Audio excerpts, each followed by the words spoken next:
They say Hollow Creek isn't on most maps for a reason. A place too small, too quiet, too content with pretending nothing ever happens there.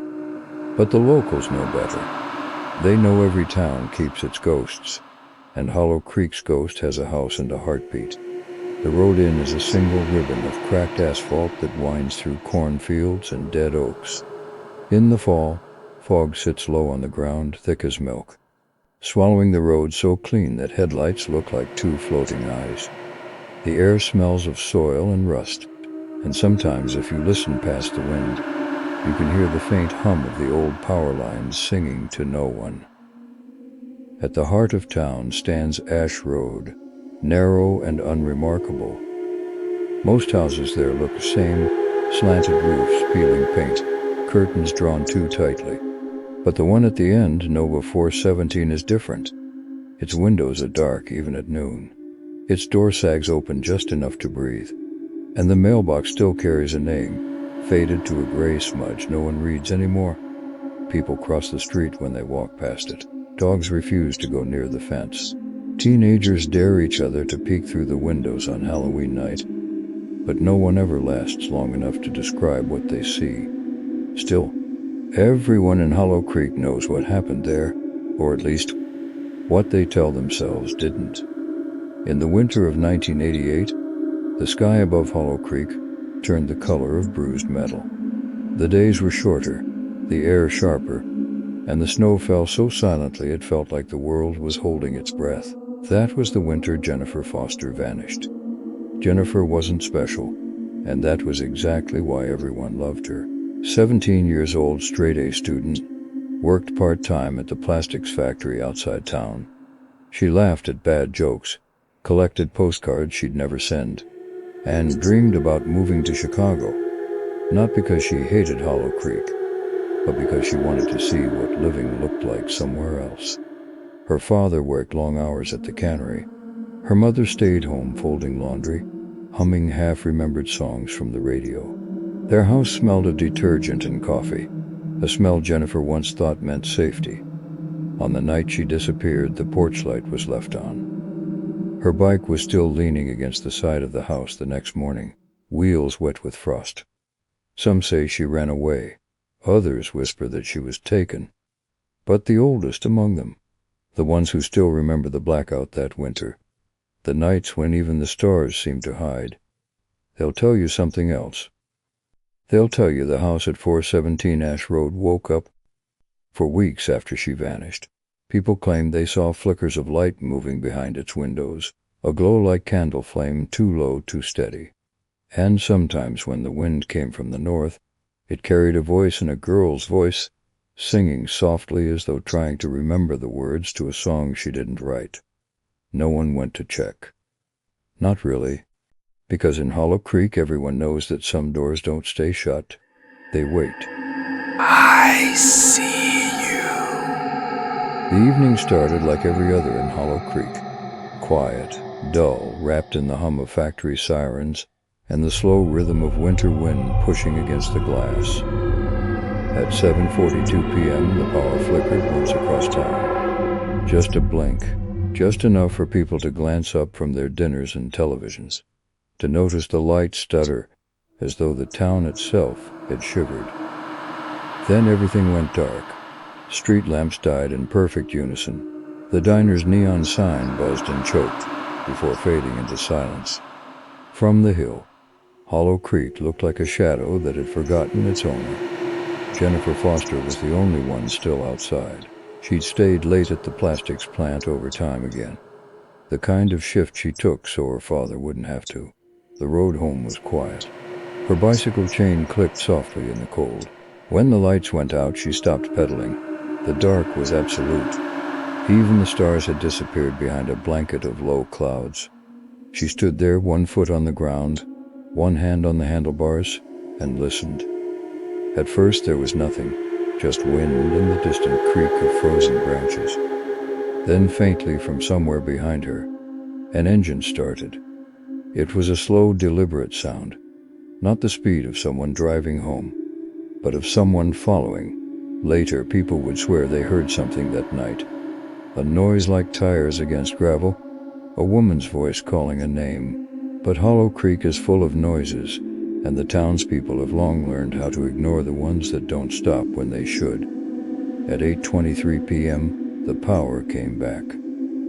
The lights hummed, the heaters groaned awake, and television screens blinked back to life mid-sentence.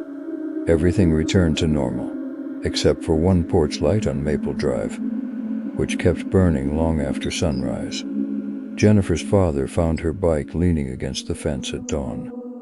The seat was dusted with frost, the tires still wet as though she'd only just stopped riding. The front wheel was turned toward the woods. He called her name until his voice broke. The sound disappeared into the trees. The investigation started slow. A missing persons report, a few posters, quiet speculation. The sheriff's office took down statements all the same. She was kind. She didn't have enemies. She was just a kid. But the town had already decided on a different truth. People leave. They get tired. They run away. It was easier that way. To believe she'd chosen the dark instead of being taken by it. That week the lights began flickering again. At first it was random. One house, then another, like the town was breathing unevenly. But every night the pattern grew clearer. From the factory down Main Street along Ash Road, one by one the lights went out, gone till only one house stayed lit. The one at the end of the street, the one with no name left on its mailbox, Ben Nash Road. And from that window, neighbors said they saw something. Not a figure exactly, but a movement. A pulse of light that swelled and dimmed like a heartbeat. No one went to see. Not yet, because everyone in Hollow Creek knows. When the town goes dark, it's best to keep the lights off. The house on Ash Road never truly slept. Even when the walls were still, the air inside seemed to move. A slow, invisible current that made the curtains sway, though no window was open.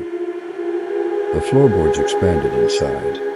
The pipes groaned, low and steady like something breathing beneath the foundation. The townspeople said it was just age, old wood, bad plumbing. But those who stood too long near the fence swore they could feel a rhythm under their feet. Not the pulse of the earth, but the thud of something alive. Dylan Mercer told himself he was only helping. He told himself a lot of things. The house had been empty for years, and he liked the quiet. The rooms were full of dust that glittered in the light like ash, and sometimes when he spoke the air seemed to listen. He'd never admit it, but the silence comforted him. It was the only place where he didn't feel judged.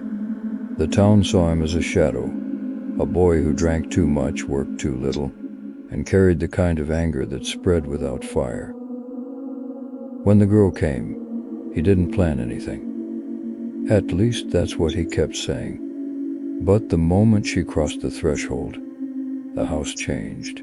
The air thickened, heavy and sweet, smelling faintly of rain on iron.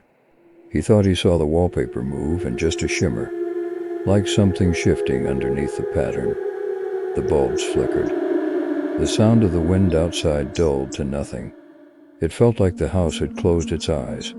Jennifer remembered very little of how she got there. Only fragments: the road, the engine, the dark. She woke to dim light, and the ceiling so low it seemed to bend toward her. The walls were pale and damp, the smell metallic like the air after lightning. Her voice sounded wrong when she tried to call for help, muffled, as if the air refused to carry it. Upstairs she could hear Dylan moving, slow, heavy steps that creaked through the floorboards.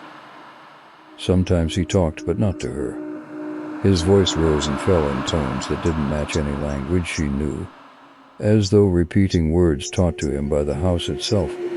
He left food, sometimes water, but more than anything, he left his voice echoing down the stairwell. You don't have to be afraid. It's safe here. It likes you. It likes you. The words repeated in her head until they didn't sound like his anymore. As the days stretched thin, time began to lose shape. The air grew colder, but the walls stayed warm. Jennifer noticed the faint vibration under her palms when she pressed against them. A slow pulse, like breath traveling through the wood. Once she leaned close enough to hear it, and she could swear it whispered her name. She began to speak back, at first in whispers, then in thoughts, and the house always answered, in its own way. When Dylan came downstairs one night, he found her sitting near the wall, eyes open, lips moving silently. The light flickered, casting shadows that didn't match their bodies. He asked what she was saying. She smiled faintly and whispered, "It remembers us." From that night on, Dylan stopped sleeping. Every time he closed his eyes, he heard the house breathing with him. Inhale, exhale, matching perfectly, until he couldn't tell which heartbeat was his. The dust on the floor began to gather in shapes, circles, spirals, symbols he didn't recognize. When he tried to sweep them away, they returned by morning, more precise, as though drawn by a steady, patient hand. He found himself talking to the walls more often. They didn't judge him. They only listened. "You wanted her, didn't you?"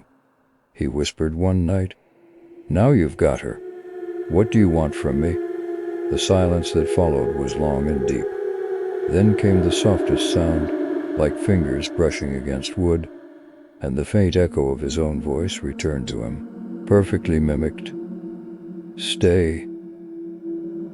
By the end of the week, Dylan had stopped going outside. The world beyond the front door felt too loud, too bright, too unreal. The house was quieter, steadier.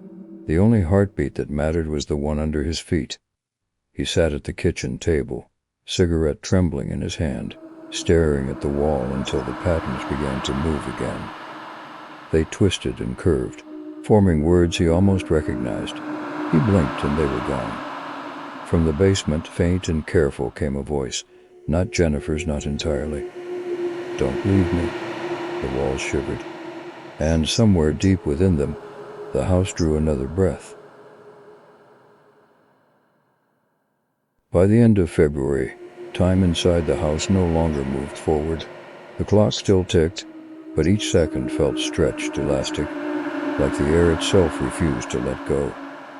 The snow outside fell sideways, hanging in the air as if waiting for permission to land. Dylan stopped opening the curtains. Sunlight made the walls twitch.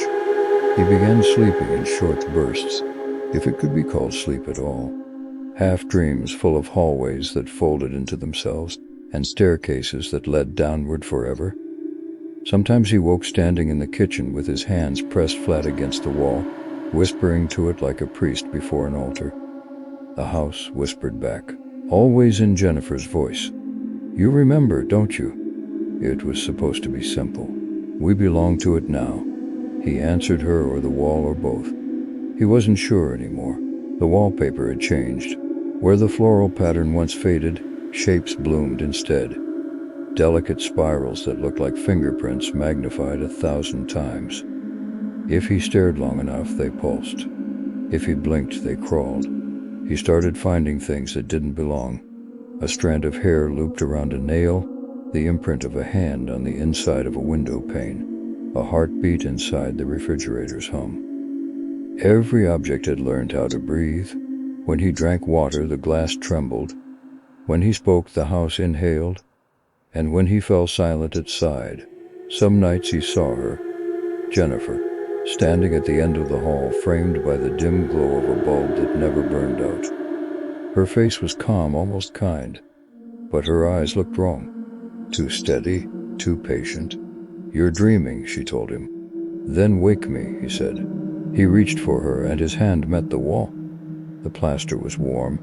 The pattern of fingerprints had spread onto his skin, faint whorls glowing under the surface like embers under ice. He laughed softly, as if understanding a private joke. The house laughed too, dry wood creaking in rhythm, days blurred. He began to forget where the rooms ended. Hallways opened into rooms he didn't remember building. Sometimes he walked for hours, and still ended up at the same door. Furnished in dentine, Ash wrote, had grown from a house into a labyrinth made of his own thoughts. At the center of it there was always that sound, slow, wet, familiar. A heartbeat not quite his, not quite hers. He followed it once down to the basement, where the air vibrated thick and heavy. The concrete walls shimmered as if coated in breath. He thought he saw his reflection there, then realized the reflection was smiling when he wasn't. "You see it now," the echo said. "You are inside it, and it is inside you." He tried to answer, but his tongue felt made of dust. When he swallowed, the dust tasted like plaster and salt. At some point he found the front door again. Morning light spilled through the cracks beneath it, thin and gold.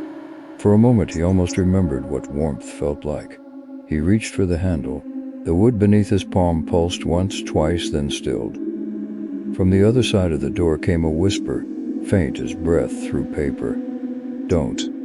He pulled his hand back. The skin had left an imprint on the door, deep and perfect, as if carved there years ago. Dylan laughed again, quiet, exhausted. "I get it," he murmured. "I'm home." And the house exhaled outside. Hollow Creek carried on as always.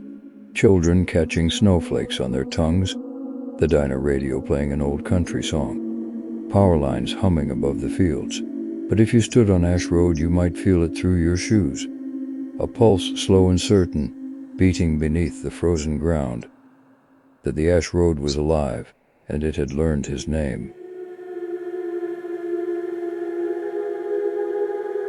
By the first thaw of spring, the snow around 4 and 17 Ash Road had melted into a thin gray film. Inside, the air was warmer now, too warm. The walls sweated, and the scent of the house had changed. Dust and cedar and something faintly electric, like rain on copper wire. Dylan woke to the sound of breathing that wasn't his. It came from everywhere at once, through the vents, the floor, the spaces between his ribs. Each inhale dragged through the house like wind through a throat. Each exhale left the curtains trembling. He stood and felt the floor rise with him, as if the planks were a lung beneath his feet. When he pressed a hand to the wallpaper, it pushed back softly, almost tender. "So you're still here," he whispered. From somewhere behind the wall, a woman's voice replied, clear and close as his own thought. "We never left." The house began to glow from the inside out. Not light exactly. Something thicker, slower, the color of old honey. It bled through the cracks, outlining every nail, every joint. He watched it spread up the stairs like veins. In the reflection of the window, he saw her again, Jennifer. But this time she wasn't a ghost. She was part of everything. The curve of the banister, the shimmer of the glass, the hum in the wires. Her face flickered in and out of focus, like an image projected on smoke. "Do you remember what you wanted?" she asked. "You said you were tired of being seen and never known." He nodded. The answer felt rehearsed, ancient. "Then stay," she said. "It's easier this way." The light deepened, turning the walls translucent. Behind them, he could see movement, shapes twisting slowly like Iggy's dancing in syrup. Every memory he'd ever tried to bury was there. The arguments, the loneliness. The noise of a town that never forgave. They floated just beneath the surface, waiting to be claimed. He reached out and the wall opened, not with sound but with surrender. Warmth poured over him. For the first time he didn't feel separate from anything. The boards creaked with his breath. The air moved with his pulse. When he closed his eyes, he could feel Jennifer beside him, not in space but in thought, a rhythm sinking to his. There were no words now, only sound, a hum, low and endless, rising through the bones of the house until it matched the heartbeat in his chest. And then, for a moment, silence. Perfect, absolute, the kind of silence that listens. When the neighbors passed later that week, they said the house looked prettier, brighter even. Fresh paint on the door, curtains drawn, a porch light that stayed on through the night. Some said they heard music inside, faint and old-fashioned. Others said it was just the pipes, but a few swore that if you stopped on the sidewalk, you could feel it, the warmth radiating through the ground, the steady, living rhythm of something breathing just beneath the boards. When Ash Road had awakened, and somewhere inside its walls, two voices hummed in perfect unison. By late spring, Hollow Creek looked almost alive again. The fields turned green, The river thawed and the air smelled of rain instead of smoke. Children rode their bikes down Main Street, their laughter scattering the crows that perched along the telephone wires. The town had decided quietly and completely to move on. The house on Ash Road was the last to wake. It stood there as it always had, pale and patient, its roof gleaming under the new sun. The town council ordered it boarded up for good, but no one volunteered to do it.